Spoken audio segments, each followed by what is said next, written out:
Assalamualaikum warahmatullahi wabarakatuh. Waalaikumsalam warahmatullahi wabarakatuh. Pak Bibun, Ya Bun. adik-adik, pada kesempatan kali ini Pak Rahmat Sudiono selaku guru pengampu mata pelajaran pengolah angka pada kompetensi keahlian akuntansi akan membuat suatu media pembelajaran tentang wawancara dan secara visual maupun secara audio. Itu satu hal yang menarik dari pembelajaran kali ini. Pak Rahmat, mengapa sih memilih program aplikasi pengolah angka ini menggunakan program Microsoft Excel? Ya, mengapa kita memilih program pengolah angka Microsoft Office Excel? Nah, karena Microsoft Office Excel ini merupakan program pengolah angka yang cukup populer, gitu Pak. Nah, Excel ini merupakan bagian dari Microsoft Office System. Nah, kelebihan dari Microsoft Excel ini dibandingkan dengan program pengolah angka yang lainnya, yaitu yang pertama, kemampuan menyimpan data dalam jumlah besar dibandingkan dengan program yang lainnya. Dan yang kedua, file yang korup pada Microsoft Excel mudah untuk diselamatkan. Dan yang ketiga, penulisan formula lebih mudah. Dan yang keempat, tampilan grafik yang lebih memukau. Yang kelima, terdapat file Office Open XML. Dan yang keenam, tersedianya fitur untuk membuat grafik dari data. Jadi cukup banyak kelebihan dari Microsoft Office Excel. Maka dari itu mungkin di dunia kerja dan di dunia pendidikan kita lebih memilih program pengolah angka Microsoft Office Excel ini, begitu kan? Iya. Jadi itulah keunggulan Excel dibandingkan program lain untuk pengolahan angka. Dan kalau lihat ini Pak Rahmat ya, kalau lihat tampilan Excel itu kok kenapa berbentuk kotak-kotak ya ketika saya masuk ke program Excel? Nah, pada Microsoft Office Excel karena ini merupakan aplikasi pengolah angka, tentunya aplikasi ini sudah didesain untuk membuat grafik, mengkalkulasi angka nantinya, atau membuat suatu manajemen data. Di dalam Microsoft Office Excel itu sendiri terdapat susunan kotak-kotak. Nah, kotak-kotak itu merupakan sel, ya, sering disebut sebagai sel. Nah, untuk penjelasan sel sendiri, sel merupakan pertemuan antara kolom dan baris. Jadi kolom itu yang horizontal. Horizontal itu artinya huruf ya, A sampai dengan Z dan sekian, itu merupakan kolom. Nah, sedangkan yang urutan ke bawah, kotak ke bawah itu adalah baris. Baris itu urutan 1 sampai dengan sekian 100.000 atau bahkan sekian juta gitu. Dan pertemuan antara kolom dan baris tadi sering disebut sebagai sel. Sedangkan ada gabungan antara beberapa sel yang mungkin nanti di blok ya, itu adalah rank. Nah, jadi sering disebut sebagai rank, gabungan antara beberapa sel. Begitu. Ya. Kita lanjut Pak Rahmat. Kalau kita lihat di file di dalam Excel itu disebut dengan file button kan ya. Itu ada apa hubungannya sebetulnya file set dengan file open itu Pak Rahmat? Ya, tentunya sebelum kita membuka sebuah file atau membuka sebuah data, sebelumnya kita harus menyimpan data terlebih dahulu atau membuat data selanjutnya disimpan, baru kita bisa membuka, begitu kan? Untuk langkah-langkah membukanya pun cukup mudah. Ketika kita sudah membuka aplikasi pengolah angka tersebut, di sini yang kita gunakan adalah Excel, lalu kita pilih pada Office button atau pada Microsoft Excel 2010 ke atas sering disebut sebagai file. Nah, di situ ada perintah file open. Perintah file open, langkah cepatnya kita dapat menggunakan tombol kombinasi yaitu CTRL plus O. Nah, ketika kita menekan tombol kombinasi Ctrl plus O tadi secara bersamaan, file yang sudah kita buat sebelumnya akan terbuka gitu. Namun kita kan harus mencari dulu gitu Pak ya. Yeah. Kita harus mencari dulu di mana sih letak penyimpanannya sebelumnya begitu kan. Ketika kita sudah file open, otomatis saya mencari ke tempat penyimpanan kita. Sebagai contoh di sini mungkin kita telah menyimpan file kita sebelumnya pada folder disk drive D. Mengapa saya di sini mencontohkan disk drive D atau E mungkin? Karena ketika kita menyimpan file atau data pada C atau sistem, nah suatu saat ketika komputer atau laptop kita install ulang, otomatis data tersebut akan hilang. Tapi ketika di D atau di E, insya Allah dia tidak akan hilang karena dia tidak menyimpan pada sistem begitu. Nah, pada hal ini untuk pembuatan folder ya, kita dapat menggunakan fasilitas yang ada di pojok kiri bagian atas. Di situ nanti ada gambar kotak berwarna kuning kering. Kita dapat klik. Nah, setelah kita klik atau double klik, otomatis akan membuat sebuah folder baru. Biasanya masih berupa new folder namanya. Nah, bagaimana merubah nama new folder tersebut dengan apa yang kita inginkan gitu namanya. Sebagai contoh, new folder tersebut akan kita rubah menjadi nama kita. Sebagai contoh di sini Rahmat Sugiono misalkan nama foldernya. Oke, kita klik kanan, lalu kita rename. Kita ganti Rahmat Sugiono. Nah, setelah itu file yang telah kita simpan sebelumnya ada di dalam folder tersebut mungkin. Baru kita double klik dan otomatis akan terbuka lembar kerja baru file atau data yang telah kita buat sebelumnya tadi gitu. Nah, di dalam file juga itu ada istilah print, preview, dan print. Itu apa perbedaannya Pak Rahmat?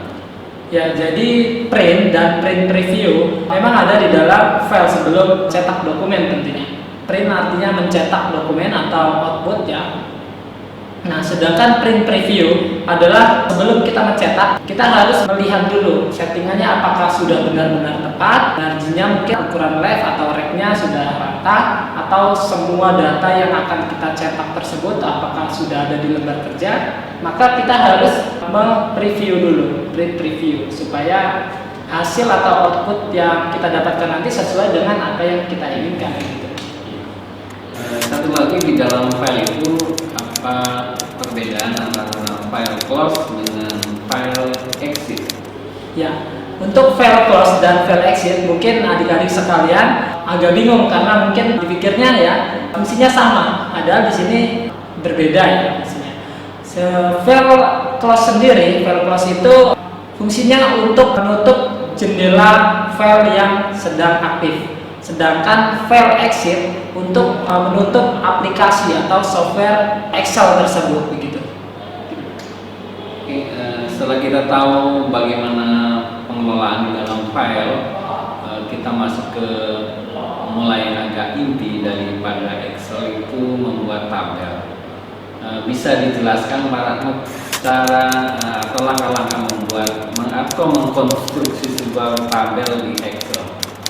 Ya, untuk membuat tabel kita biasanya harus menyiapkan data ya, karena nggak mungkin kita buat tabel nggak ada datanya gitu ya.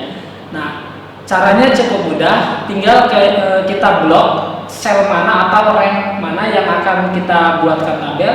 Caranya sebagai contoh misalkan A1 sampai dengan D3 misalkan kita sorot. Nah, cara mensorotnya atau membloknya pun cukup mudah. Tinggal kita menggunakan mouse atau pointer kita atau touchpad jika menggunakan laptop.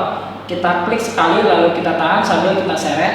Nah, setelah ada hasil blok tersebut, tinggal kita tambahkan border. Kita tambahkan border ya Pak. Bisa menggunakan fasilitas yang ada di dalam format, terus border kita kasih garisnya, atau dapat menggunakan fasilitas yang ada di toolbar gitu.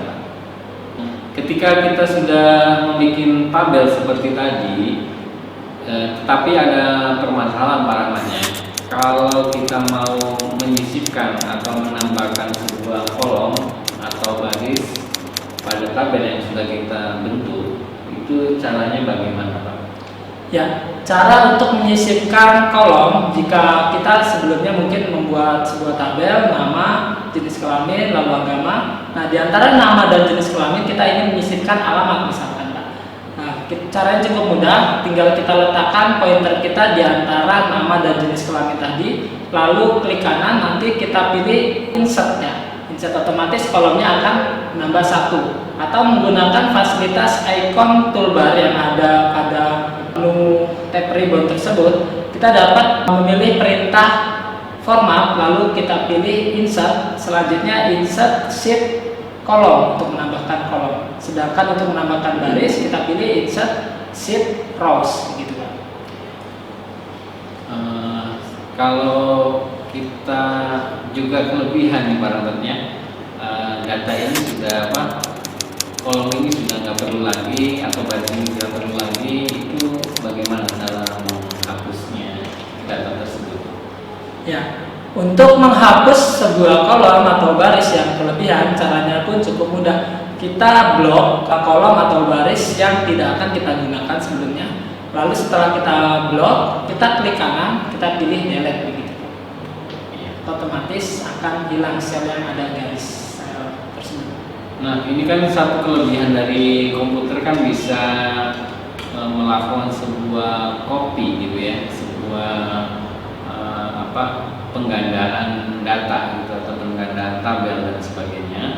Itu teknik atau caranya bagaimana Pak penggunaan copy atau cut di dalam Microsoft Excel? Ya, untuk penggunaan copy dan cut mungkin adik-adik sekalian juga masih agak bingung ya. Tapi di sini ada perbedaannya sebenarnya.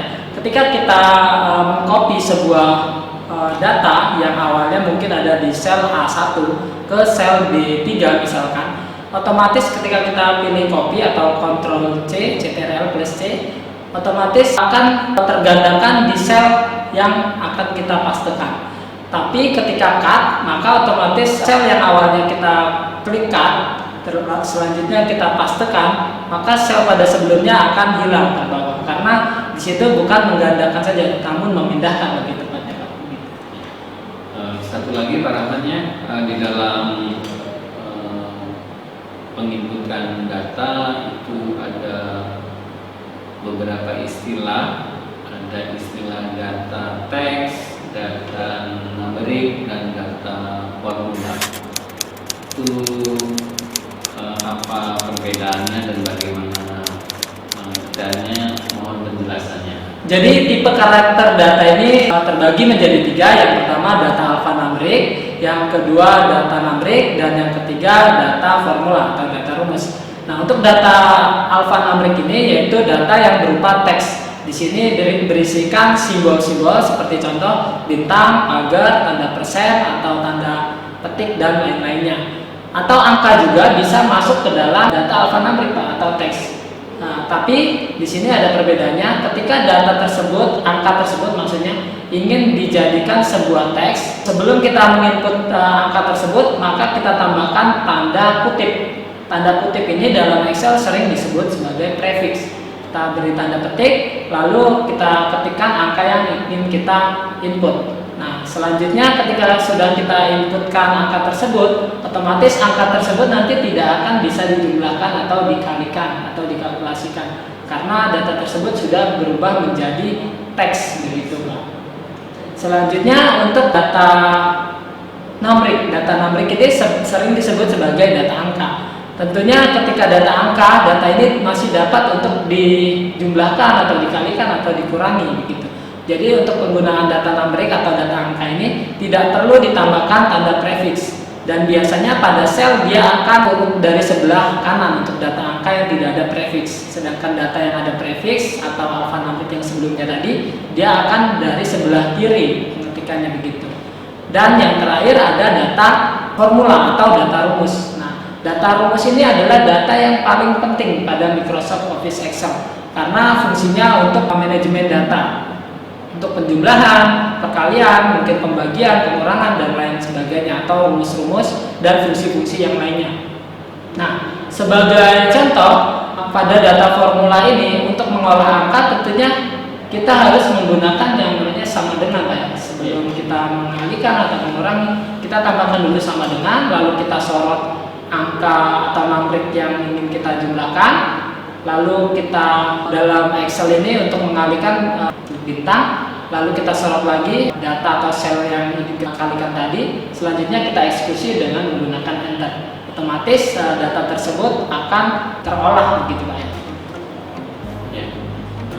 Demikian tadi bincang kami dengan Pak Rahmat Sudiono untuk materi pengenalan Excel dan penginputan data di dalam Excel, yang insya Allah mungkin pada pertemuan minggu yang akan datang akan dibahas tentang bagaimana penggunaan rumus-rumus di dalam Excel.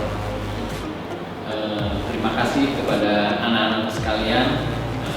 Salam sehat, jaga selalu imunitas, patuhi protokol kesehatan, dan selalu berdoa kepada Yang Maha Kuasa.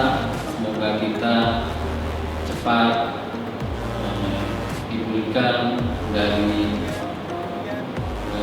penyakit yang pandemik COVID-19 itu segera terangkat.